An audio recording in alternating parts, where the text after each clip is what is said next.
নমস্কার। মিলন হবে কতদিনের আজকের পর্বের রিভিউ নিয়ে আমি তোমাদের সামনে এসে গেছি। তো বাংলা সিরিয়াল সমাচারে তোমাদের সবাইকে অনেক অনেক স্বাগত জানিয়ে আজকের পর্বের রিভিউ শুরু করছি। শুরুতেই যেটা দেখা যাচ্ছে যে এলাকে তো মৈনাক নিয়ে চলে যায় আর গাড়ির ডিক্কিতে ভরে দিয়েছে আর তার গুন্ডাদেরকে বলছে, খুব সাবধান, আমার উডবিকে নিয়ে যাচ্ছিস কিন্তু একটুও যাতে কোনো অসুবিধা না হয়। একদম আমার চৌমাথার মোড়ে যে ঠেকটা আছে সেখানে গিয়ে পৌঁছে যা, খুব সাবধানে। তো সেই মতো ওরা রওনা হয়ে যায়। আর এদিকে দেখছে যে ইয়েরা কৃষরা সব কারেন্টের চেক করে এসে দেখে যে কেউ ইচ্ছে করে কারেন্টটা অফ করে দিয়েছিল, কারণ খাওয়ার জায়গায় কারেন্ট আছে, শুধু রুমগুলোতে কারেন্ট ছিল না। বলে কি বলছিস? বলে হ্যাঁ। তো বলছে কে কি করতে পারে? গোরার বাবা বলছে বাড়িতে বিয়ে হচ্ছে তাতে এত সমস্যা, বাইরে বিয়ে হলে না জানি কি হতো। এদিকে এলার কথা জিজ্ঞাসা করা হচ্ছে, এলা কোথায়? তখন সংযুক্তা বলছে, মানে এলার বোন বলছে ঐশী, ও তো ঘরেই ছিল। সংযুক্তা বলছে আমি তো বললাম তখনই নিয়ে আসি, তুমি বললে থাক, ও একাই চলে আসবে। তখনই আমার ওকে দেখে ঠিক লাগছিল না, মনে হচ্ছে মাথা টাথা ঘুরছিল না কি এই ব্যাপার। তখন ইয়ের মেঘনার বর বলছে আচ্ছা দাদা হিসেবে আমার যাওয়াটা কর্তব্য, আমি গিয়ে নিয়ে আসছি। তো ও চলে যায় আনতে। আর এদিকে সবাই চিন্তায় পড়ে গেছে। গোরা ভাবছে মৈনাকের একটা পাঞ্জাবি চেঞ্জ করতে এত টাইম লাগছে কেন, এখনো আসছে না। এবার এত চিন্তা ভাবনা চলছে। এদিকে এলার বোন আরেকজন নিশা, সেও ওর দিদিকে খুঁজে পাচ্ছে না। এলার মা বলছে কিরে, তোকে দায়িত্ব দিয়েছিলাম না দিদিকে চোখে চোখে রাখবি? বলে আমি তো বিয়ের কাজই করছিলাম, কে জানে দিদি কখন কোথায় চলে যাবে। ইতিমধ্যে মৈনাক ঢুকছে বাইরে থেকে। গোরা সামনে গিয়ে দাঁড়ায়, কি ব্যাপার, তুই কোথা থেকে? বলছে এলাকে কোথাও খুঁজে পেলাম না, গার্ডেনে টার্ডেনে কোথাও নেই। গোরা বলছে তুই তো গেছিলি পাঞ্জাবি চেঞ্জ করতে ওয়াশরুমে, ওয়াশরুম তো বাড়ির ভেতরে, তুই বাইরে থেকে এলি যে? তো বলছে যে আমি না, মানে আমি এরকম করতে করতে তার বোন এসে, আমি ব্রোকে বলেছি আসলে, আমি ওকে বললাম এলাকে পাওয়া যাচ্ছে না, তো ওই গিয়ে দৌড়ে গিয়ে গার্ডেনে খুঁজতে লাগলো। তো গোরা বলছে কিন্তু তুই তো ছিলি বাড়ির ভেতরে, বাইরে প্রশ্ন করতে যাবে কি? তখন ওর বাবা এসে গোরাকে বলছে এলা চলে যাওয়ার পেছনে কোনোভাবে তুমি দায়ী দায়ী নও তো? গোরা বলছে হোয়াট? গোরার বাবা বলছে আমি এলাকে যতদূর চিনেছি ও ভীষণই আত্ম অভিমানী মেয়ে, তাই তার সেলফ রেসপেক্টে কোনোভাবে আঘাত লাগলে সে কিন্তু সহ্য করবে না। দাদুও বলছে আজকে বিয়ের দিনে তুমি, বলছে দাদু প্লিজ, মিস্টার সেন তো আমাকে এইভাবে ব্লেম করে, তুমিও এখন, তো আমি কোনোভাবে ওনাকে কেন উল্টোপাল্টা কথা কিছু বলতে যাব? তখন ঐশী বলছে আপনি তো স্বয়ংবরের দিনও জোর করে মালা পরিয়েছিলেন দিদিকে হার্ট করার জন্য, তো আজকে যে কিছু করেননি তার কোন প্রমাণ আছে? এবার বিভিন্নজন বিভিন্ন কথা বলতে শুরু করেছে। সংযুক্তা বলছে বিয়ের দিনই প্রথম, মানে সকালবেলা ওর প্রেমিক এলো, এমন নয় তো যে তার জন্যই পালিয়ে গেছে ও। গোরা বলছে এটা কোনোদিনই হতে পারে না। গোরার চোখে মুখে একটা আলাদাই বিশ্বাস এলার প্রতি। বলছে উনি আমাকে বিয়ে না করে চলে যেতে পারেন, কিন্তু ওই ওই ওই মানে মানুষটাকে, যে ওর সেলফ রেসপেক্টে আঘাত করেছে, সেই মানুষটাকেও কোনোদিনই বিয়ে করবে না। মৈনাক বলছে হ্যাঁ এটা ঠিক, তবে তোকেও তো দাদুর কথা মতোই বিয়ে করতে রাজি হয়েছিল, মনে হয় শেষ পর্যন্ত আর সেটা মেনে নিতে পারলো না, তাই জন্যই থাকতে পারলো না।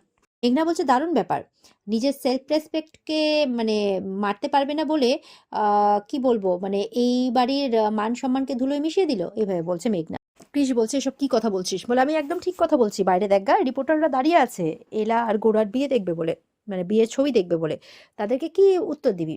বাড়ির বড়রা তখন বলছে ঠিকই তো, এটা যদি ওদের রাইফেল জানতে পারে তাহলে তো খুব বাজে ব্যাপার হয়ে যাবে।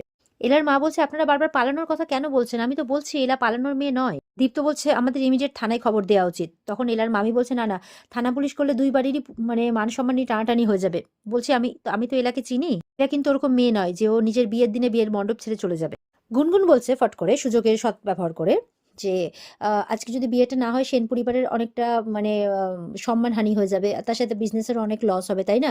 তার চেয়ে কারো যদি কোনো অসুবিধে না থাকে আমি গোড়াকে বিয়ে করতে রাজি আছি।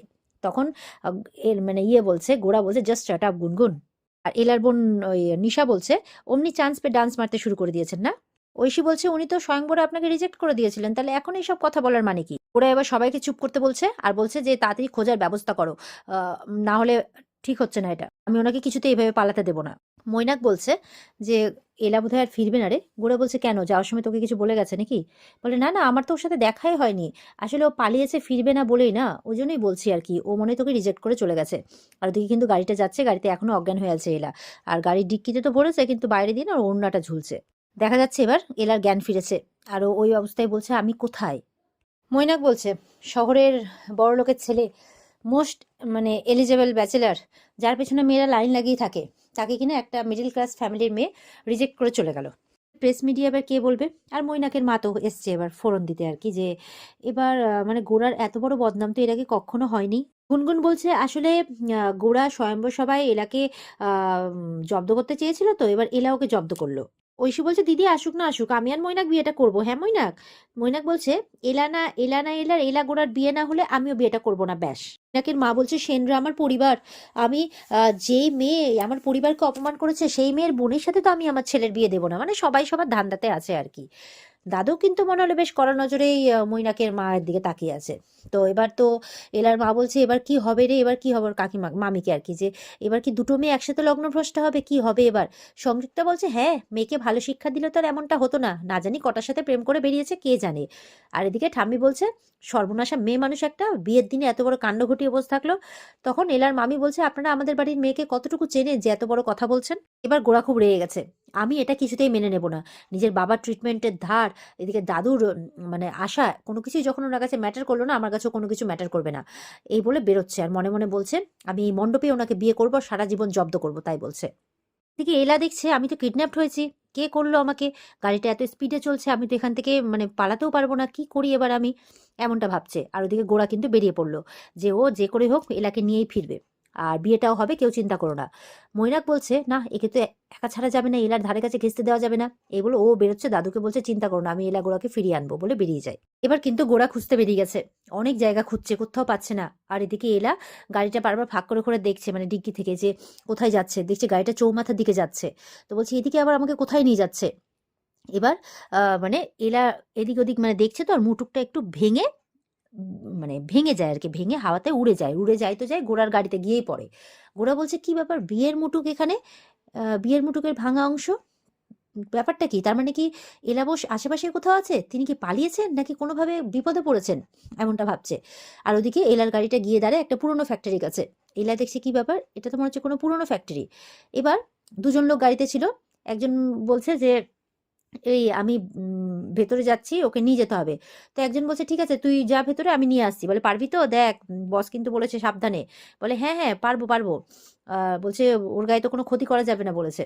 তো এই বলে একজন তো ভেতরে চলে যায়, আর একজন ডিক্কিটা খুলতে গিয়ে ওদিকে মানে এলা এমন জোরে ডিক্কিটা খুলে আর একটা লাথি মারে, একদম গুন্ডাটার অবস্থা খারাপ। তখন এলা পালাচ্ছে। এবার তো গুন্ডাটা পেছন পেছন পালাচ্ছে, পালাচ্ছে পালাচ্ছে, এবার আরো গুন্ডা পেছনে লেগে যায়, মানে ওরাই দলবল বেঁধে চলে আসছে। এলা বলছে না না না, পালালে চলবে না, হে আদিমাতা, তুমি আমাকে সব বিপদ থেকে রক্ষা করেছো, এবারও আমাকে রক্ষা করো। এই বলে খুব পালাচ্ছে, বলছে ছোট এলা ছোট, এবারে ছুটছে একবারে। ছুটতে ছুটতে একটা খেলনার দোকান পায়। আর সেই খেলনার দোকানে দাদাটাকে বলছে দাদা প্লিজ বলবেন না, বলে লুকিয়ে যায়। গুন্ডাগুলো বলছে এই তোরা এখানে কোনো কনের সাজে মেয়েকে দেখেছিস পালাতে? কেউ বলছে না, বলে না দেখিনি। এই বলে এলে এবার বেরোতে যাবে কি, দেখছে গুন্ডারা তাকে ঘিরে ফেলে। আর ওদিকে গোরা একটা জায়গায় এসে দাঁড়িয়েছে, আর এলা এলা বলে চিৎকার করছে, বলছে এলা বস, কিছুতেই আমি তোমাকে পালাতে দেবো না, কিছুতেই না, এইভাবে বলছে। আর ওদিকে এলাকে তো গুন্ডারা ঘিরে ফেলেছে।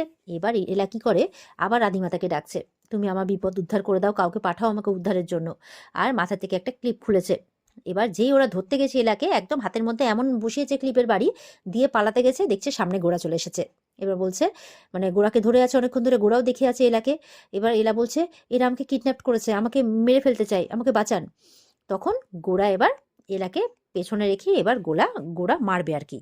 ওদিকে গুন্ডারা কিন্তু মৈনাককে খবর করে দিয়েছে এলা পালিয়েছে। মৈনাক বলছে যদি ওকে না ধরতে পেরেছি সব কটাকে আমি শেষ করে দেবো। আর বলছে আবার কি করে, তাহলে কি পুরো শরবতটা খাইনি এলা, এই গুনগুনটা সব কাজ বিগড়ে দিল, এরম ভাবে বলছে। এবার তো গোড়া খুব মানে গোড়াকে বলছে এই যা, নাহলে তোর গলা কেটে ফেলে দেবো। বলছে একটা হাত লাগিয়ে দেখা নাই। যেই মারতে গেছে গোড়া এমন মারছে, একদম অবস্থা খারাপ করে দিচ্ছে। এলা ওদিকে ইট তুলে নিয়ে পিটাচ্ছে। এবার একটা গুন্ডা মৈনাককে খবর করে গোড়া সেন চলে এসেছে। বলছে আজকে যদি কেউ আমার মানে কোনে ওর হবু বউ যদি ছুট পেয়েছে, মানে যদি প্ল্যান ভেস্তেছে, তোদের আস্ত রাখবো না। বলছে দরকার পড়লে মেরে দে গোড়াকে। বলে ঠিক আছে জানে মেরে দেবো। বলছে যদি জানে না মারতে পারিস তাহলে তোদেরকে একদম কেটে টুকরা করে আমি জলে ভাসিয়ে দেবো।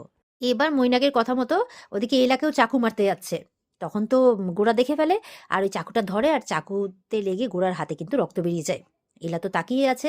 এবার গোড়া তো খুব মারছে, তোদের বসের কথায় তোরা বিয়েটা আটকাতে এসেছিলি তো, বসকে ওই বিক্রম ব্যানার্জি এইভাবে বলছে। তখন ওই গুন্ডাটা বলছে বিক্রম ব্যানার্জি এটা আবার কে রে বাবা, আমরা তো মৈনাক স্যারের কথা অনুযায়ী কাজ করেছি। এবার গোড়া বলছে দেখ তোরা যেটা আটকাতে এসেছিলিস না, তোদের চোখের সামনে সেটাই হবে। এই বলে নিজের হাতের রক্ত দিয়ে এলাকে সিঁদুর পরিয়ে দেয়। তো এলা তো তাকিয়ে আছে, গোড়াও তাকিয়ে আছে এলার দিকে। এবার এলা মনে মনে বলছে এরকম ফিল্মি বিয়েরই তো আমি আশা করেছিলাম, আর এটা সত্যিও হয়ে গেল। সাদা ঘোড়ায় চেপে রাজপুত্র আসবে আমায় বাঁচাতে। তবে কি ইনি আমার সেই রূপকথার রাজপুত্র, আমার মনের মানুষ? মনটা ভাবতে ভাবতে এখানেই আজকের পর্ব শেষ হয়ে যায়। তো এই ছিল আজকের এক জমজমাট পর্বের রিভিউ। আশা করবো সবার ভালো লেগেছে। ভালো লেগে থাকলে পর্বকে লাইক কমেন্ট করে জানাতে ভুলবে না, আর আমাদের সাথে জুড়তে চ্যানেলকে সাবস্ক্রাইব করতে ভুলবে না। দেখা হচ্ছে তোমাদের সাথে আগামীকালকে। সবাই খুব ভালো থাকবে। আজকের মতো পর্ব এই পর্যন্তই। টাটা।